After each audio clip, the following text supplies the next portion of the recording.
Corona की कोई लहर कब खत्म हुई, कब शुरू हुई, इसकी कोई ठोस परिभाषा नहीं है। ये अलग बात है कि विश्व स्वास्थ्य संगठन ने कुछ पैरामीटर जरूर बनाए हैं। किसी क्षेत्र को खोलने या गतिविधियां शुरू करने के लिए इन पैरामीटर्स का इस्तेमाल होता है। ये कहते हैं कि किसी क्षेत्र को दोबारा खोलने से पहले 14 दिनों तक पॉजिटिविटी रेट 5% या इससे कम होना चाहिए। सोमवार को देश में लगातार 14वें दिन पॉजिटिविटी रेट 5% से कम रहा। इसके बावजूद एक्सपर्ट कोरोना की दूसरी लहर के खत्म होने की घोषणा करने से हिचक रहे हैं। आखिर इसकी वजह क्या है? आइए ये सवाल का जवाब जानते हैं।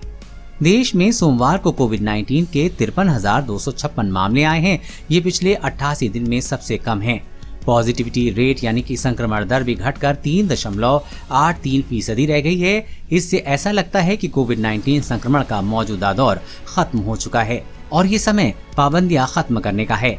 हालांकि इस आशावादी परिदृश्य के साथ सावधानी बरतने की भी जरूरत है।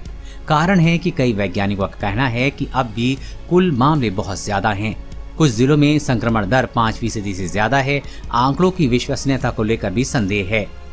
शिव नाडर विश्वविद्यालय दिल्ली एनसीआर के स्कूल ऑफ नेचुरल साइंसेज में एसोसिएट प्रोफेसर नागा सुरेश वीरप्पू ने कहा है कि मौजूदा 5% से कम संक्रमण दर के साथ भारत की कोविड-19 की दूसरी लहर जितनी तेजी से आगे बढ़ी थी उसी तरह से अब कमजोर हो चुकी है।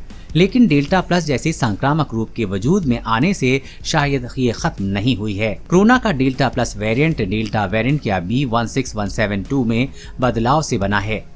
डेल्टा वेरिएंट की सबसे पहली पहचान भारत में हुई थी। देश में दूसरी लहर के लिए और ब्रिटेन समेत अन्य जगहों पर संक्रमण के प्रसार में इसकी प्रमुख भूमिका रही है।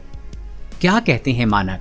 विश्व स्वास्थ्य संगठन कहता है कि किसी क्षेत्र को फिर से खोलने से पहले 14 दिनों तक संक्रमण दर 5% या इससे कम होनी चाहिए।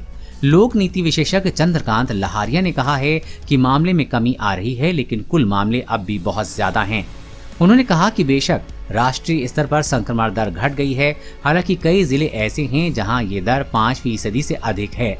दूसरी लहर खत्म हो चुकी है। ऐसा कहने के पहले मैं चाहूंगा कि इन सभी क्षेत्रों के संक्रमण दर 5% नीचे आ जाए जहां ये दर अधिक है।